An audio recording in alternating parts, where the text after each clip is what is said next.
The Legend of Sleepy Hollow, found among the papers of the late Diedrich Knickerbocker. A pleasing land of drowsy head it was, of dreams that wave before the half-shut eye, and of gay castles in the clouds that pass forever flushing round a summer sky. Castle of Indolence. In the bosom of one of those spacious coves which indent the eastern shore of the Hudson, at that broad expansion of the river denominated by the ancient Dutch navigators the Tappan Zee, and where they always prudently shortened sail and implored the protection of St. Nicholas when they crossed, there lies a small market town, or rural port, which by some is called Greensboro, but which is more generally and properly known by the name of Tarrytown. This name was given, we are told, in former days by the good housewives of the adjacent country, from the inveterate propensity of their husbands to linger about the village tavern on market days. Be that as it may, I do not vouch for the fact, but merely advert to it, for the sake of being precise and authentic. Not far from this village, perhaps about 2 miles, there is a little valley, or rather lap of land, among high hills, which is one of the quietest places in the world. A small brook glides through it, with just murmur enough to lull one to repose, and the occasional whistle of a quail or tapping of a woodpecker is almost the only sound that ever breaks in upon the uniform tranquillity.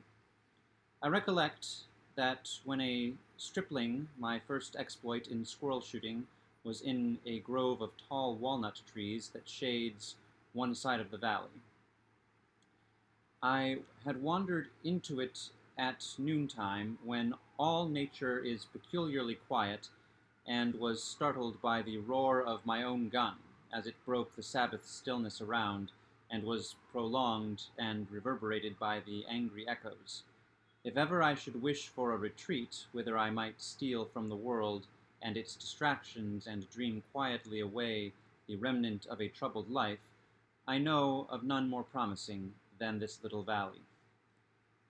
From the listless repose of the place, and the peculiar character of its inhabitants, who are descendants from the original Dutch settlers,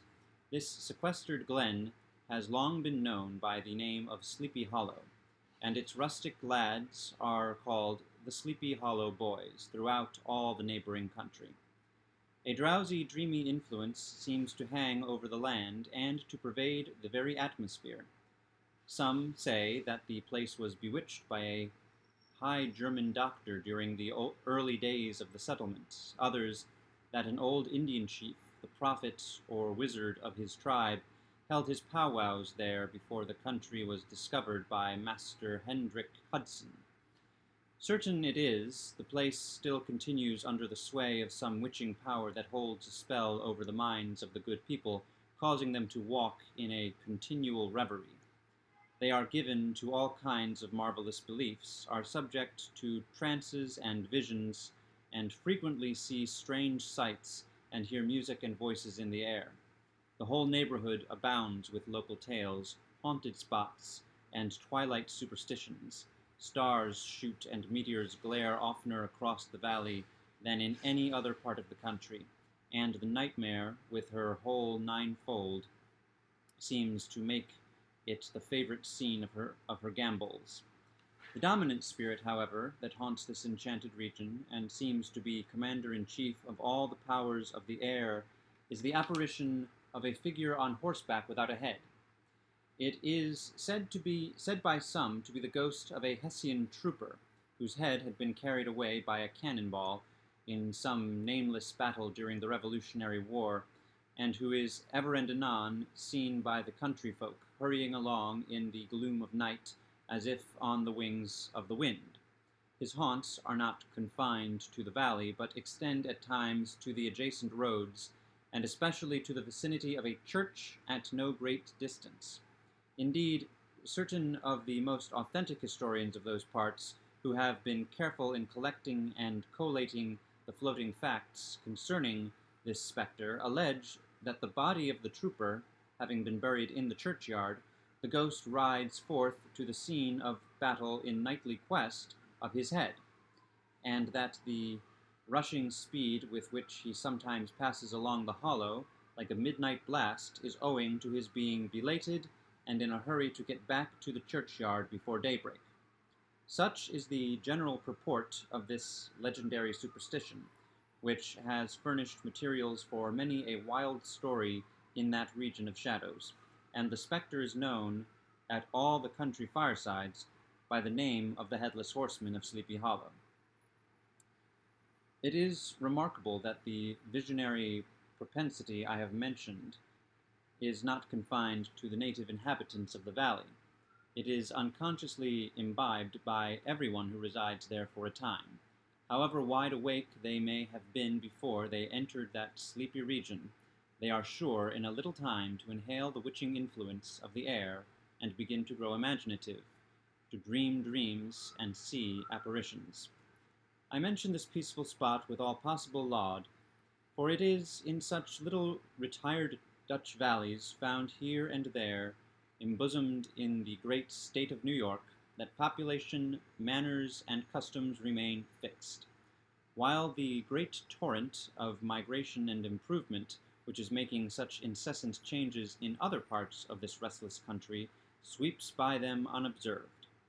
They are like those little nooks of still water which border a rapid stream, where we may see the straw and bubble riding quietly at anchor or slowly revolving in their mimic harbor, undisturbed by the rush of the passing current.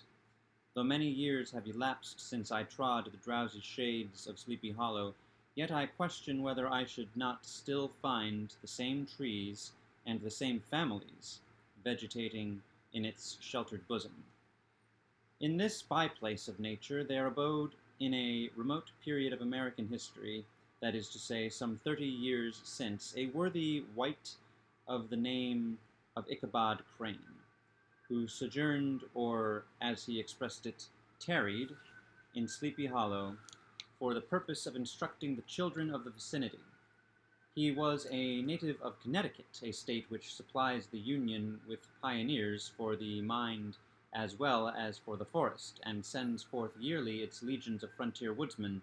and country schoolmasters. The cognomen of Crane was not inapplicable to his person. He was tall, but exceedingly lank, with narrow shoulders, long arms and legs, hands that dangled a mile out of his sleeves, feet that might have served for shovels, and his whole frame most loosely hung together. His head was small and flat at top, with huge ears, large green glassy eyes, and a long snip nose, so that it looked like a weathercock perched upon his spindle neck to tell which way the wind blew. To see him striding along the profile of a hill on a windy day, with his clothes bagging and fluttering about him, one might have mistaken him for the genius of famine descending upon the earth, or some scarecrow eloped from a cornfield. His schoolhouse was a low building of one large room, rudely constructed of logs, the windows partly glazed and partly patched with leaves of old copybooks. It was most ingeniously secured at vacant hours by a withe twisted in the handle of the door and stakes set against the window shutters, so that, though a thief might get in with perfect ease, he would find some embarrassment in getting out, an idea most probably borrowed by the architect, Jost van Houten, from the mystery of an eel pot. The schoolhouse stood in a rather lonely but pleasant situation, just at the foot of a woody hill, with a brook running close by and a formidable birch tree growing at one end of it. From hence the low murmur of his pupils' voices conning over their lessons might be heard in a drowsy summer's day like the hum of a beehive, interrupted now and then by the authoritative voice of the master in the tone of menace or command, or peradventure by the appalling sound of the birch as he urged some tardy loiterer along the flowery path of knowledge. Truth to say, he was a conscientious man, and ever bore in mind the golden maxim, spare the rod, spoil the child. Ichabod's scholars certainly were not spoiled.